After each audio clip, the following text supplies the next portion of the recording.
Chris Krauss and the three like-minded individuals established the See the Bigger Picture initiative to educate and raise awareness on the conservation of the ocean. Now, together they have successfully been able to host an impactful educational program and beach cleanup days. Now, Chris joins us today to give us more details on this incredible initiative. Welcome to the Loft, Chris. Welcome to the show. Literally, the beach is my favorite place in the world. So what was your initial vision when you started See the Bigger Picture? Well, all of us are free divers, so we were in the ocean almost every weekend. And we found that we were coming across a lot more plastic when we were diving. Really? So it had quite an immediate impact on us as you're swimming on this beautiful MPA, these marine protected areas, and you're having this plastic and human touches everywhere now. So that inspired us to actually make something more official. All four of us met at a beach clean. After that, we thought we needed to create something stronger and actually make a difference. But Chris, with the conceptualization of course, this initiative, to when you actually decided to execute it, there was quite a big gap and break. Why was that? Well, I first met all of my partners in January, and it started with my wife getting a freediving course for me. And then just in the community, we started hanging out with all very environmentally conscious freedivers. Yeah. And I think that relationship grew over 6 months, and then, we all decided to actually make something official. Amazing. I want to know a little bit more about your freediving, because that, for me, it sounds like the most beautiful and peaceful thing in the world, also the most terrifying. You know what? It's a place of zen. Yeah. How massive is your lung capacity, though? Not massive, but it's all about relaxing, being calm. Everything you do underwater takes energy, so you really want to be slowing down your heart rate. Even your thought processes take oxygen. How long can you go underwater for without breathing? I'm not great, but probably about a minute and a half. And then how far down can you go on a minute? I've done 28 meters. Wow. But now I want to know, like, I've got asthma. I mean, when you're so far down and you know that you've only got so much oxygen left to go back, how do you not panic? Well, that's the thing. You need to relax in knowing that even after you feel like you have to take a breath, you could probably double that time and still be okay. Yeah. So it's all over mind over matter, and just staying relaxed and enjoying your environment. Yeah. Now, obviously on Facebook, we've seen so many things about how the oceans have been so affected by human touch. But, I mean, there's so much clickbait online. How bad is it really, especially in our local shores? It is bad.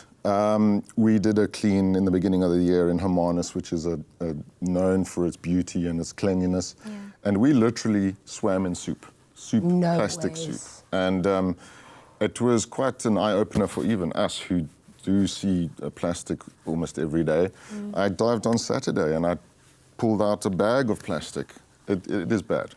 We have very clean waters generally, but every beach you go to, you will find plastic. Yeah. But Chris, sometimes I find that when you want to start something and go into something, it seems so big, so vast, especially when you're dealing with something like coastal land. Yeah. When you guys went into it, for you, what was the most important key factors that you wanted your organization and your initiative to hit?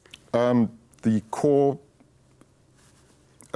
feeling around See the Bigger Picture is education. Yeah. If you educate even the kids and even the parents, you can start to make a change. Without the education and making a connection with the ocean, you have nothing. Unless people realize what happens below the surface, you're fighting a losing battle. So we try and introduce that love for the ocean with our Defenders of the Blue program. Yeah. So there we take kids from underprivileged communities and we take them snorkeling, we teach them about ocean ecology and the coast.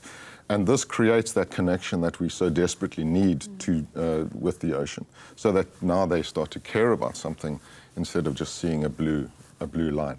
Well, I think with previous generations, I think a lot of kids learned love for the ocean from places like, sea worlds and ocean worlds and things, which are obviously not so great for the environment.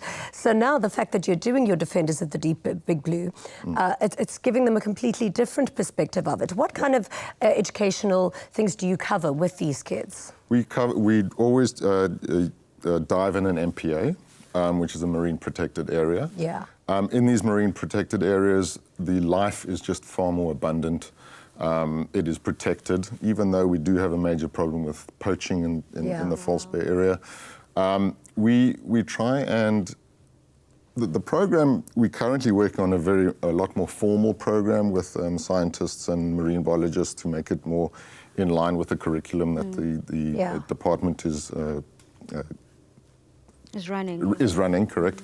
And we on the first day we introduce them to the sea, so we make them comfortable with mask and snorkel, and we show them, the very basics: your starfish, your fish, your kelp, not to be afraid of the kelp, for instance. Yeah. Everyone seems to be afraid of the kelp, and it's actually your friend. And we have the most beautiful kelp forests in False Bay and on the Atlantic coast. Yeah. So, Chris, for yourself, when you see and you interact with these children, what are the biggest misconceptions, or rather, what do they learn from before they have the Defenders of the Blue and afterwards? The biggest thing is the fear of the ocean. A lot of the kids that we bring are petrified of what's below the sea. Who could not be? Yeah. So am I. Well, and this is the biggest... Exactly. That shark fear is a huge problem. Yeah. In that, in False Bay, if I see a great white, I'll be jumping for joy because they have virtually disappeared. But is it true? No, but is it true that actually there's very few great white sharks left because the orcas are eating them? That's one of the reasons. Yeah. It's one of the theories behind it. The other theory is possible... At least we have orcas here now.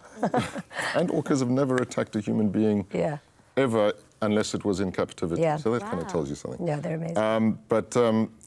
This fear of the ocean, the sharks, for instance, sharks are an apex predator. They are so important to our ecology that to have them disappear is a huge worry. Yeah. And even the shark spotters haven't seen them, and the shark operators have lost business because now the biggest draw card to Cape Town regarding the ocean has now left. More people have been killed by coconuts falling on their heads than have been killed by sharks. And that says a lot. But tomorrow is International Coastal Cleanup. I'm going to do a beach cleanup. I can't wait. Absolutely. And I really think initiatives like this are really helpful. So where is your beach cleanup and how can people get involved? Ours is at West Fort in Hout Bay, on the coast, that rocky shore there, next to the market there. We've cleaned there a couple of times, and because it's directly in the way of the southeast, a lot of the plastic bottles and everything get stuck in the rocks. Yeah. And so it's quite a big impact clean. This year we will be having a couple of scientists join us. They will, what they do is they show the kids what life actually can live on plastic. So it's not just a plastic bottle. Now it's become an environment.